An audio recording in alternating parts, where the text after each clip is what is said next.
All right, we are here at Etiwanda High School 2 days before Etiwanda takes on Torrance in the CIF Division II Finals at Cal State Fullerton. This is head coach Don Furnald, who's actually the AD now, huh? Correct. How long have you been the AD? This is my first year. Okay. Yeah. How is that going? Great. I'm enjoying it a lot, yeah. Is it a lot of extra duties? No, last year I was the assistant AD, so I Okay. got some experience, and then it's been a fairly easy transition, and I enjoyed it a lot. Okay, so Don, you guys started last year you guys had a lot of the same many of the players offensively.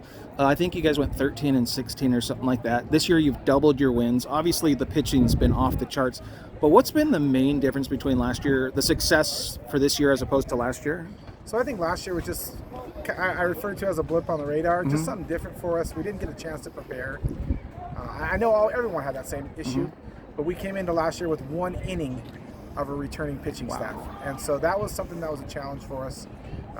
Kids that had been in high school for 2-3 years hadn't really played a full season. So, that was just something that affected us, and we had some chances to win some games. We just didn't get it done, and I think it built some character for these guys to come back this year. And so we've been in a lot of tight, tough situations this year, and we've been able to come out on top. So that may be something that helped with that.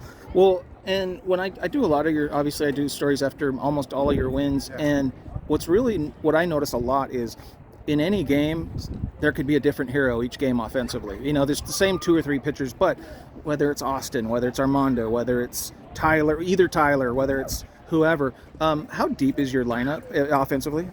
It's been funny because coming into the year, we knew we had about 3 or 4 guys with experience at the varsity level, and then a bunch of guys that had some success last year on JV, knew they were talented, and then we had some injuries, and we just kind of plugged guys in, and then they earned their spots, and they've continued to impress us throughout the year and just continue to play better and better.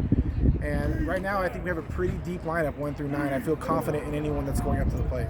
Now, I asked players in the baseline league, start of league play, middle of league play, who do you expect to win? And Etiwanda was never, for some reason, I think Rancho's going to end up getting it, or we're going to end up getting it. Do you guys feel like, not that you care, but do you guys feel like people underlooked you or overlooked you this year? Maybe. After the down year last year, we were below 500. We didn't have as great of a year as we've normally had.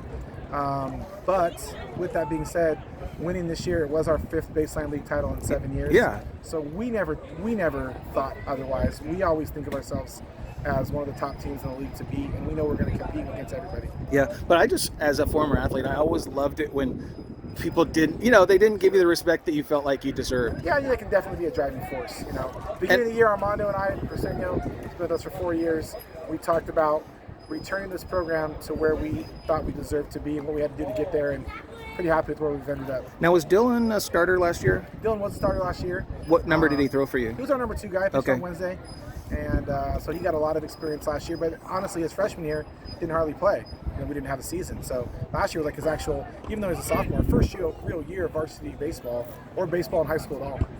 How's his evolution? I mean, he's made giant strides, obviously. So last year, we talked about this a little yesterday. Last year he had a lot of opportunities in some big games, and those games we didn't come out on top. So I think that built some toughness, some mental toughness. He got a lot stronger in the offseason, worked really hard, mechanically improved, and he's ticked up in velocity. And he's always been a strike thrower, so that's a big part of his game. And so the tick up in velocity has helped with some of the strikeouts, and he pitches to contact though for the most part. What does he need to do well tomorrow for you guys or Saturday night to leave Cal State Fullerton with a 2nd ring? Just trust himself, trust his defense. Don't try to do too much. Be the same guy he's been all year.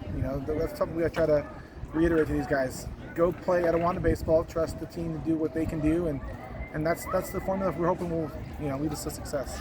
Can you talk about Brady and how do you say it? Yair Ramirez. Yeah. How? I mean, obviously I've seen Brady's numbers, but can you talk about both of their contributions this year? Absolutely. So Brady obviously is a freshman. We knew what we had with him coming in, but you never know. He's 14 years old. Is he only 14? 14. Still? Still. Whoa. So you don't really know what you're going to get, even though we knew his pedigree and he knows how to play the game, high baseball IQ. We didn't pitch him until that first start in the end of the Lions tournament. Obviously, threw a no-hitter, had a lot of success. But I think we had some injuries on our staff, so he kind of stepped up, and then he's just been lights out. Same as Dylan, just trying to throw strikes, not do too much. And then Yair came to us last year, transfer, was an infielder. We talked a little bit in the summer about him throwing from Rancho Cucamonga. Okay. We talked a little bit about him being a I can pitch a little bit, coach. See my slider, and it's been pretty great for us. He's done a great job. Same thing. Well, obviously, without him on Tuesday, you wouldn't be playing Saturday night. Correct. He pitched great on Tuesday. 4 innings of relief, 2 hits, I believe. Just the ability to go in. He had played third base the first 7 innings, so he's been a big contributor for us. He hasn't gotten a lot of at-bats, but defensively and on the mound, he's been huge. So offensively, you have a lot of guys contributing. Is Austin your leadoff hitter? Austin's a good enough guy. Because sometimes on that game changer, it doesn't always do it in the correct order, so I wanted to make sure. Yeah. But I saw his average. I saw all these stats. How important has he been this year in getting on base and driving in runs and scoring? How huge has he played offensively? It's kind of a if he goes, we go kind of a thing. If he finds a way to get on base, he's a dynamic base runner, and he swings the bat great. He went through an injury this year. His arm's been hurt, so he hasn't been able to play defensively. So I know for him, it's been a challenge. I mean, he just is used to being on the field every second. So being a DH has been odd for him, but he's done a great job, and we wouldn't be where we're at without him. Okay. Is there anybody else you'd want to say, hey, these? I mean, you can name anybody you want, but I know Briseño's had a big year. So Mondo just has been the unsung hero of this team. He's a senior. He's played short for us. He was a third baseman last year.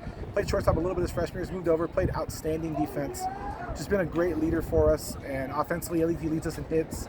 He's just done a great job. And then also just the contributions from Tyler Shiganaka and Tyler McAvoy, 2 kids that had 0 varsity experience. And when Zapata and Abraham went down with the injury, Tyler caught every game in league and has caught every inning since. And then Tyler Shiganaka, some huge plays defensively, and just really hit the ball great for us this year. Okay.